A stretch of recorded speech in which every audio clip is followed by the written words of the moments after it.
Hello everybody and welcome back to my channel. So today I want to have a little sit down conversation with you guys and talk about a few things that have been going on in the NBA. And first, let's talk about Steph Curry's 62 points because, hello, MVP Steph is back. I think people forgot how good he was just because he hasn't played in so long. I mean, that tends to happen. Take, KD for example, John Wall. People were like, oh, we don't know what they're going to be. Are they going to be good? Achilles, it's a really hard injury to come back from. And you look at KD, and he looks exactly the same. When I say exactly the same, I mean I don't see any difference in his game from before the injury to now. Now maybe if I analyze it very, very, very closely, maybe there's a few little things that maybe he's a little hesitant on. But in general, for the most part, if you just watch his game, you watch him play in the Nets.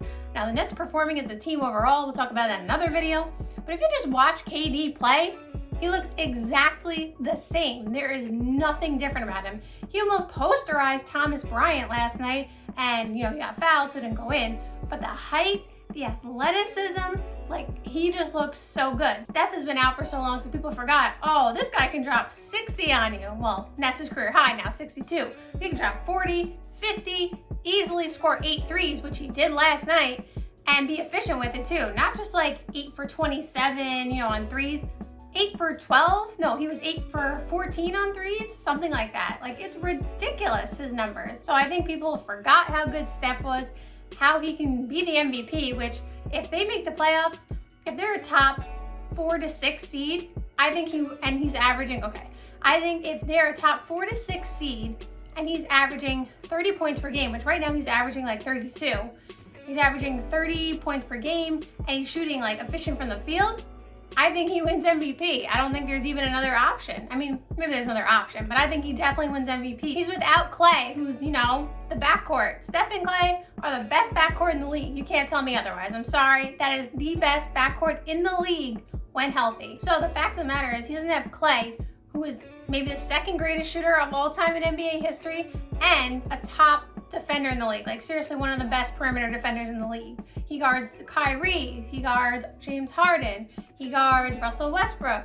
So the fact of the matter is he's without Clay, and now he has all these new pieces, Kelly Oubre, Andrew Wiggins, a bunch of young guys, so many people who have not played together, and he's dropping 62 in a win over Damian Lillard and the Portland Trailblazers, who have been playing very well. The second thing I want to talk about is Colin Sexton and the Cavaliers, because I have to say they are the biggest surprise team of the year so far. And we could say the Hawks, Orlando, because they definitely played better than people probably expected.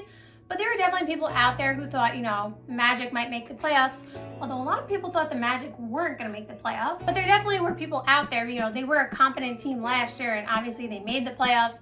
The Hawks, everyone saw their offseason moves and how many big moves that they made and how many good moves they made. So I think the consensus was more so that the Hawks and the Magic would be better than the Cavs. The fact that the Cavs were projected to be a lottery team, and they were probably projected to be, I don't know, I have to look it up, but they were probably projected to be maybe the third worst team in the league, maybe behind the Bulls and the Knicks or somewhere in there. And they're number 2, number 3, number 4 in the Eastern Conference right now. And I think their record is 4-2. That's ridiculous. Colin Sexton has been a monster, and I have to be honest, I can't even lie. I did not see this coming. Now, he played nicely last year and he averaged 20 points per game, so I get that he was a nice player, but I didn't see this gigantic jump. He's averaging 28 points per game. He's shooting 60% from 3, or maybe 50%, because I know he had a little bit of an off-ish game the other day.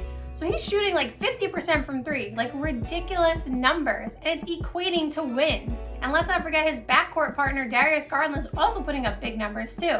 He also had that one game, I think it was the game against the Hawks, where they ended up coming back and winning. I don't think Darius Garland played as well in that game, but before that, Darius Garland went from 12 points per game to 20 and was also shooting 50% from 3. That backcourt is ridiculous right now. They are shooting lights out and they're bringing the Cavs wins. It's crazy. Listen, people, if the Cavs make the playoffs, you have to admit that is the biggest surprise team that we've seen. That definitely is. There's no way around it. Now, it is still early in the season, so records are going to change. Remember a few years ago, the Clippers were in first place. I think they were like 7-1 or something. And everyone was like, oh my God, the Clippers are gonna be first. And then I think they ended up in 8th place.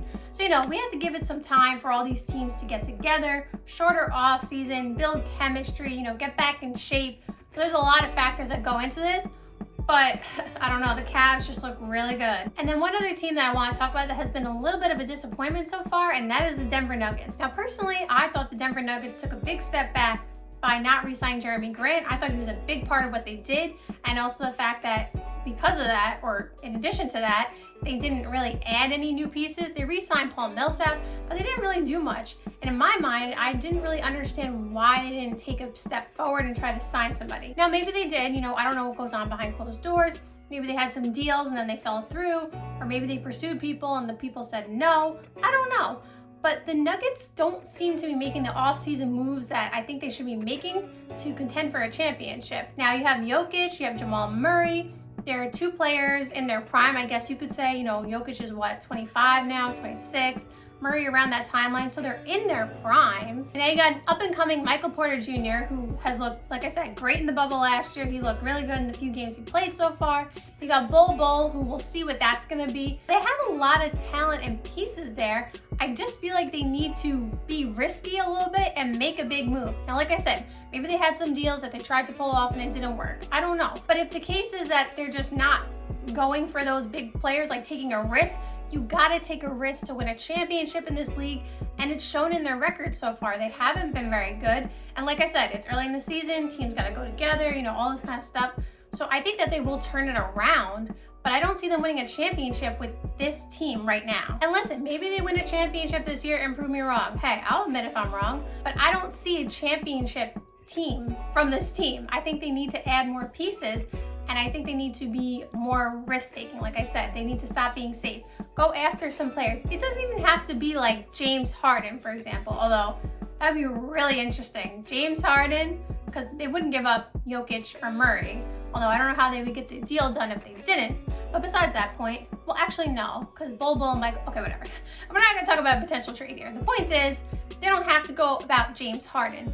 They can go get other players who are good quality players who can add a lot of value to their team, like Jeremy Grant, for example, who they let go. You know, add some more pieces like that, and then maybe they can contend for a championship. But right now, they're a little bit disappointing. It's sad to say, but like I said, I think they will turn it around and make the playoffs. But to make a championship, I think this offseason where there's a bunch of free agents, although Giannis has gone off that and LeBron, you know, some of the big names are gone, but there's still plenty of other names you can go after, and I think they need to do that this offseason. So there you have it. Those are my opinions on some of the things going on around the league. Thank you guys so much for watching. I hope you enjoyed the video, and see you next time. Bye.